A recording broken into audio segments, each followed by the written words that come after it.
I always knew I was the one my parents didn't want. I'm not saying that in a way that was a surprise to me. I mean, my parents literally told me that they wished they had only one kid. My twin brother Nathan, yes, they admitted they only ever wanted him. It felt like I was just some extra kid in their lives, like a bonus prize they never asked for. It was pretty messed up. Nathan was their golden child. He was everything they ever wanted, and they made him that way. Nathan knew it too. His room was huge with blue curtains, a space-themed bedspread, and shelves full of all the latest toys. Meanwhile, I was in this tiny room with an old bed that creaked every time I moved. The dresser was probably from the 80s, and I had no decorations. Each morning was a reminder of how different our worlds were.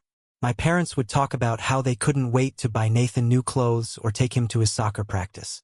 As for me, I was left to figure out my own plans for the day. If my parents noticed me at all, it was just to tell me to stay out of Nathan's way. I heard, "Why can't you be more like your brother so often?" Felt like that was my real name, and it wasn't just at home. School was no escape either. I remember one time during parent-teacher conferences, my parents spent the entire time gushing over Nathan's art projects like he was some kind of prodigy. Meanwhile, when the teacher handed them my report card, but they didn't even glance at it. It was as if it didn't exist. I put all my effort into getting good grades, hoping maybe they'd notice and show a little interest, but it was pointless.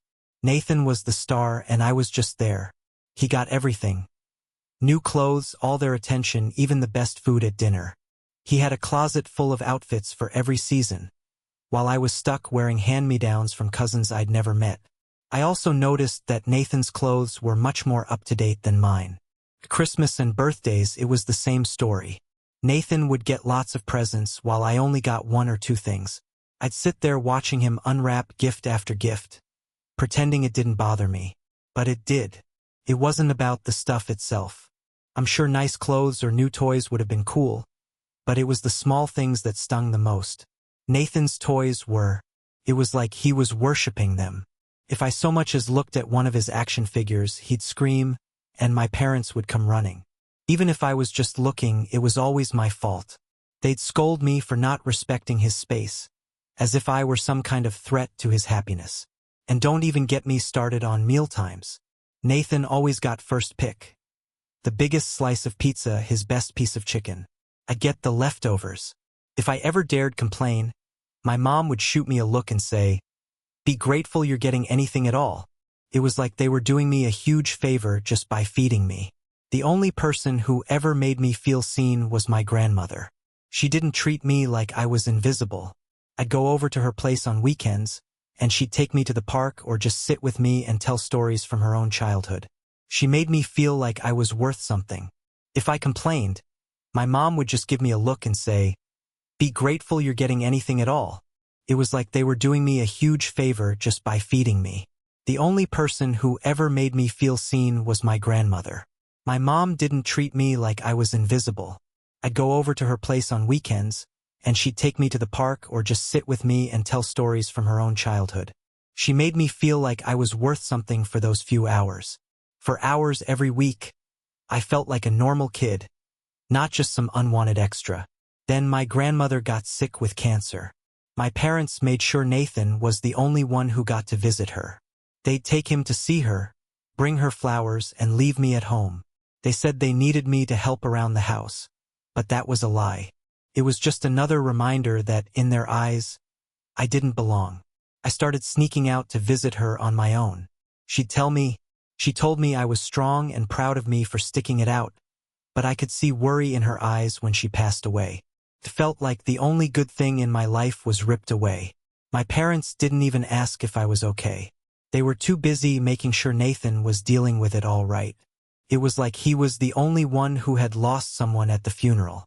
They had him standing at the front with them while I was shoved to the back almost. It was like they were embarrassed to be seen with me. After my grandmother's death, I felt more alone than ever. Things only got worse. The small scraps of attention I used to get disappeared completely. I was fading away, becoming this ghost in my own home at the dinner table. They talked to Nathan as if I wasn't there. Family photos? There's a collection of my elbow or the back of my head. If someone flipped through our photo albums, I started to think my family only had one kid. I was starting to resent it. I tried standing up for myself a few times. Like when Nathan got a new jacket and I asked why I never got anything new. My mom would just shrug me off. She'd say Nathan's got his activities and events. You're fine with what you have. If I pushed, I'd get yelled at for being selfish and making everything about me. So I learned to keep my mouth shut and blend in, even when I tried to disappear, but it didn't stop the comments. My dad especially had a way of looking at me like I was a problem that needed fixing. He'd say things like, "You need to shape up, Logan. Why can't you be more like Nathan?" It was like he genuinely believed that I was the one messing up by just existing. Nathan, of course, played into it whenever he wanted something. He'd turn on the waterworks, and my parents would rush to his side. I quickly realized no matter what I did, I was never going to be their favorite. That's the thing about growing up feeling unwanted. It messes with your head. You start to believe that maybe you really are the problem. I spent years lying awake at night, staring at the ceiling, wondering what was wrong with me. Why couldn't I just be the son they wanted? I wished I could just disappear, thinking it would make things easier for them. That's what they made me feel like. I was making things harder for them just by being there. Looking back, I can see how toxic all of that was. But when you're a kid, you don't know any better. You just want to be loved and accepted. When you don't get that, you blame yourself. I was convinced that if I could just be better, quieter, or try harder, maybe one day they'd finally see me. But they never did. By the time I turned 16, I thought, all right. I was counting down the days until I could leave and make something of myself. I always knew my family favored my brother, but what happened still felt like a slap in the face. Nathan got his girlfriend pregnant at 16. He was 16 years old and already playing house with some girls. The dad was a 19-year-old guy who barely graduated high school and was working low-paying jobs. The type of guy who probably thought responsibility was a video game character when my parents found out. I expected them to give him a serious talk about consequences, but instead they were thrilled. It was like he'd brought home a trophy. They acted like it was the greatest news ever. Our little boy is growing up, and we're going to be grandparents. They even planned a quick wedding. It all happened so fast you'd think they were trying to set a record. Then, a couple of weeks later, my mom called me downstairs. She had that smile she always had when she was about to say something I wouldn't like. She started talking about how they needed more space with Nathan's baby on the way. I was sitting there thinking, why are you telling me this? That's when she dropped the bomb. We need your room for the baby. I was stunned. My room was the only place that was mine. It was small and crappy, but it was still mine. I tried to argue, asking what my mom just shrugged and said, "You're old enough to figure it out." She even told me I should be grateful they let me stay as long as they did. I was 16, so where was I supposed to go? They didn't care. They needed space for Nathan's new family, and I was the easiest one to get rid of. My dad stood there with his arms crossed, as usual, backing her up. "You're a young man now. It's time to take responsibility for yourself." He seemed to think that kicking me out was just a normal part of parenting. So that night, I packed up my stuff. I had a few bags of clothes, some books, and a few things my grandmother had given me. I looked around my room one last time, knowing it was the last place I'd have to myself for a long time. They turned their backs on me, and I had no idea where I was going next. That evening, I had nowhere else to go, so I did the only thing I could. I could think of nothing to do but haul an old tent from the garage into the backyard. The ground was hard and chilly, but at least I could hear them from near enough to the house. Still, it didn't cure my feelings of isolation. I could hear them laughing, dining, and making baby plans like a stray dog they had chosen to keep outside. I felt close enough to observe, yet distant enough not to disturb. Winter arrived and life became difficult. Bundling all I possessed didn't help the chill still creep. I was still trying to keep up with school, and it was so cold I was shivering under 3 layers of clothing. I had to use a flashlight to do my schoolwork. When you're so cold you're wondering if you'll even survive the night, it's hard to concentrate on algebra. My grades started to slip, but my parents didn't know. They were too busy redecorating my old room to fit Nathan's new family. I was just a ghost to them, I had to cope with the situation for a while. Sometimes I would wait outside the kitchen window and watch them eat supper while conversing as though everything was good. They hardly even turned my direction. I felt as though I had vanished. I understood then that I could not continue to live this way. It was obvious they were not coming to assist me, so I had to find something desperate. I began asking if anyone needed help by knocking on doors throughout the area. I grabbed everything I could find, odd jobs like shoveling snow. I also mowed grass, though some people gave me a job. Most people saw me as begging, but every dollar I earned made me thankful. It was enough for a sandwich or some leftovers. I would sneak back to my tent as though I were on some kind of camping trip. It was a deception that enabled my survival. The toughest aspect was realizing that my grandma would never have allowed this to happen.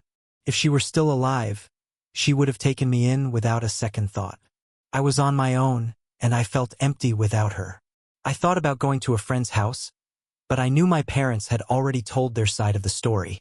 I was the one who broke the rules and caused trouble. They said I couldn't comply, and it seemed like they were trying to save their reputation by making up a story. They were never going to let me back in, and I had to figure it out on my own. I was on my own, and they never would have let me back in anyway. I was just a weight they'd finally cast aside. I decided at that point that I was tired of trying to get their acceptance. I stopped trying to be the child they turned away. I was going to create something of myself and figure out my way out. I knew I wouldn't be waiting around in that backyard for the attention that never came. I started looking for a more stable job with the savings I had left. After class one day, I went to a bakery I used to pass by. I was hungry, so I smelled the fresh bread and pastries. I must have looked like a disaster because Sam, the owner, an elderly man, came out to see if I needed anything. I wasn't trying to hide anything, but Sam wasn't convinced when I told him I was looking for work. He offered me a job. He was looking for someone to help with deliveries, floor sweeping, and housekeeping. It wasn't a fancy job, but he would pay me cash and provide some day-old bread. It seemed like a miracle. I was going to be able to eat again. The first day of work was rough. Sam opened the bakery before daylight, so I had to get there at 4 a.m. When I walked in the door, I felt a rush of warmth, and I briefly felt optimistic. Sam showed me around. He was fair, even though he wasn't the nicest guy, but he meant what he said. He set expectations and gave me the lowdown. He was straightforward about the work, which was hard, lifting heavy bags of flour and scrubbing floors. But I was okay with it. At last, I had a place to go, and it felt great to do something meaningful. Sam and I started communicating over time. He told me stories about how his own father kicked him out for messing up years ago, which led to him starting the bakery. He built the company from the ground up, and I could tell he was starting to see some of himself in me. He started offering me guidance on money management and saving, and even showed me how to make some of the easier pastries.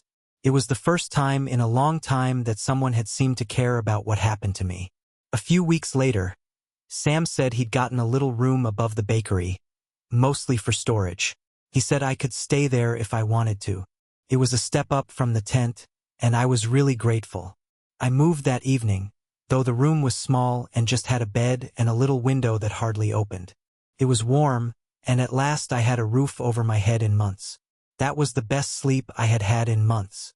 I started developing a schedule which seemed like a lifeline. I got up early, worked hard until the afternoon, then went to the library to use their Wi-Fi and search for additional employment prospects. It was a stepping stone, and I knew I couldn't live at the bakery indefinitely. I was determined to make the most of it while living as though I were still in the tent. I saved every cent I made, spending only on the most basic needs. I would buy soup cans from the dollar store to extend my meals and get day-old bread from Sam, making it last. Though Sam and I seldom discussed my circumstances, I believe he knew more than he revealed. After closing one evening, he handed me a set of keys, saying, "In case you ever need to lock down." He said it was nothing, but I knew what he meant. He trusted me to look after his house. It was odd, though, because it felt like Sam was watching out for me, too. It wasn't always easy, but having that consistency kept me going. Some days it felt like a kick in the gut when I saw families go into the bakery. Parents with children laughing and selecting pastries together. I had to take a moment to collect myself by going into the back room. It still stings to think of how my own family turned their backs on me while strangers showed me more kindness than they ever did, no matter how much I achieved. I was determined not to let such ideas drag me down. Sam always said, "You either let life beat you or you get up and beat it back." That became my mantra. I'm not going to give up, not after all I have been through. Every day I went back to that room above the bakery and told myself I was going to stay on and build something for myself, no matter how difficult it got. One morning Sam arrived looking more exhausted than usual, so I asked him how he was doing. He just muttered something about getting old, but his eyes seemed to be warning me. At the time, I paid little attention to it, but his comments stayed with me. I knew he was right. I couldn't spend eternity in the bakery. It was a secure location, but I knew I had to start looking at things differently. I started looking for more jobs, even taking up extra hours at a nearby convenience store and helping out with gardening on weekends. It was tough to juggle everything, but I was determined to save enough to move on to something better. Working gave me a sense of control over my life. I was creating something, not just living day to day. Every dollar saved brought me one step closer to, I finally got my own apartment. It took months of saving every penny I could, but I managed to put down a deposit on a little flat on the outskirts of town. It was just a studio, but it was mine. I was so proud when I first stepped inside. I had done it. I had made it on my own. I had very little. Just a few bags of clothes, some books, and the air mattress I had. I'd been using it in the bakery, but I didn't care. This was my area. Nobody could take away my right to be there. I didn't need anyone's permission. Over the next 2 weeks, I gradually began to furnish the house. I bought a second-hand couch, a tiny dining table, and some dishes from a thrift store. It began to seem like a home. Piece by piece, I was creating something rightfully mine. One day, just as I was getting settled, my doorbell rang. The doorbell rang. I wasn't expecting anyone, so I assumed it was a delivery or maybe a neighbor. When I opened the door, I was surprised to see my parents, Nathan, and his girlfriend. They were all there on my doorstep and they seemed happy. It was like nothing had happened. They hadn't kicked me out years before and left me to care for myself. Seeing them gathered on my doorstep made me feel like they were there for a reason. Years had passed, and suddenly they were there, acting like everything was fine. Everything was great. The first speaker was my mother.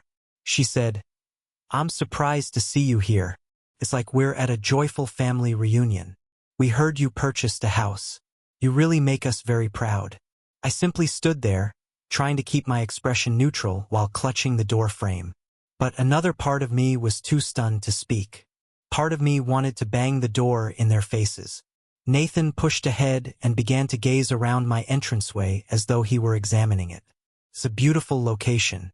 Well done, Nathan. You've truly done something great." That's when it hit me. They weren't just visiting, they wanted something. My family has always been there for us when we needed them, but this time they seemed like they were preparing to give a presentation.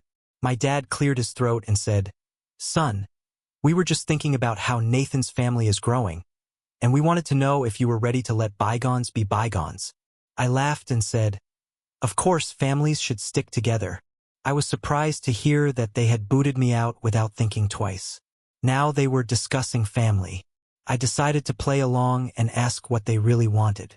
I made myself smile and act like I was open to the idea. My mother said, "We thought it would be great if everyone lived here as one big, happy family like in the old days." She said it so casually, like she was asking me to give up everything I had worked for. I thought of all those happy evenings in the garden. I started to get angry when I realized that they were ignoring me and treating me like a problem while they played happy families with Nathan. Now they want to move in and occupy the house I had created from scratch. I tried to keep my voice calm as I said, "No, that's not going to happen." My mother's expression changed and she seemed surprised that I was saying no. She argued that we were family and that I should support her. Another thing, my hands started to tremor. I tried to remain calm by inhaling deeply. Where was that attitude when I was 16, sleeping in a tent in the backyard? I said, "Where was family then?" Then I asked them to be quiet for a minute. In his face, My dad expanded his chest as usual when he was attempting to scare me. Now pay attention here. No, you pay attention. I created this on my own, not consulting you at all. I toiled daily to get here. I'm not letting you come in here like nothing happened. I live here and you're not welcome. Nathan's girlfriend wanted to get involved. Try not to be selfish. You owe us. We really need the room. That came right before the last straw. I owe you. I owe you nothing. You left me nothing. You kicked me out when I was a kid. Today, you believe you could just come up and take over my dad's face. You got even. He got redder, but he didn't shout. He just stayed there, looking at me. Maybe he finally understood that I wasn't the scared kid he could mess with. I wasn't going to give up. My mom tried one last time, trying to play the guilt card. She said we've made mistakes and we're trying to fix them. She just said we want to be a family again. I wasn't going to fall for it. If you want to be a family, I said, that's not how it works. You have to keep going like I have done. They were waiting for me to have set thoughts. They stayed there for a few more seconds, but eventually they turned and disappeared inside their car without saying another word.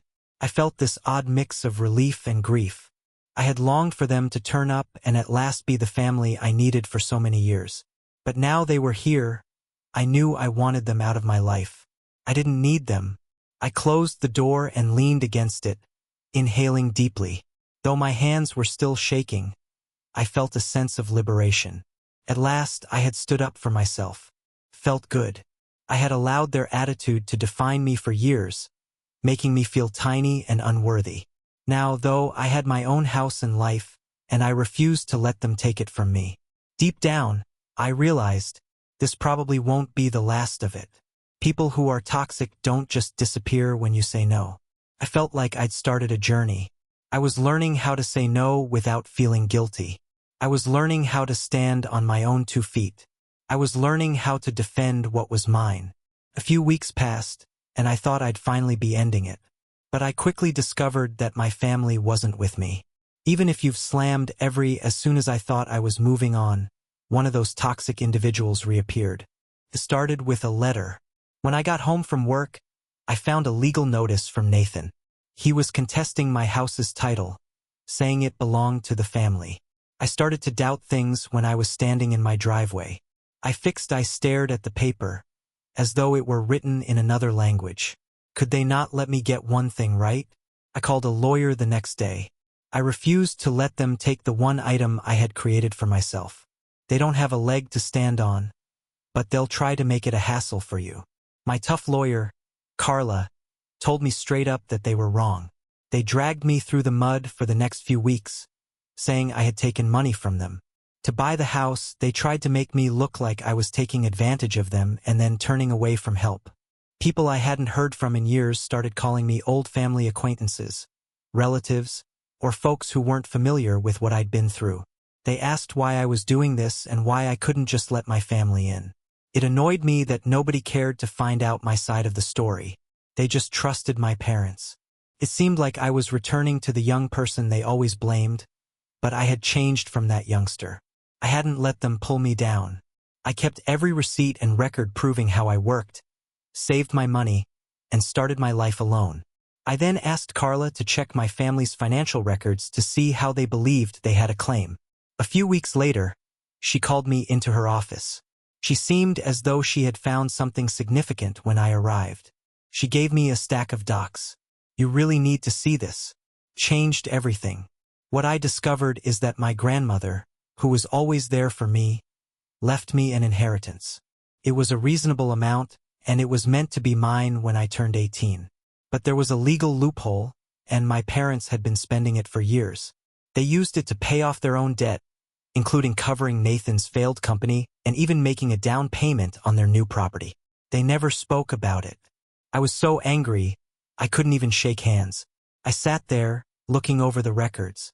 It was a mixture of treachery and wrath.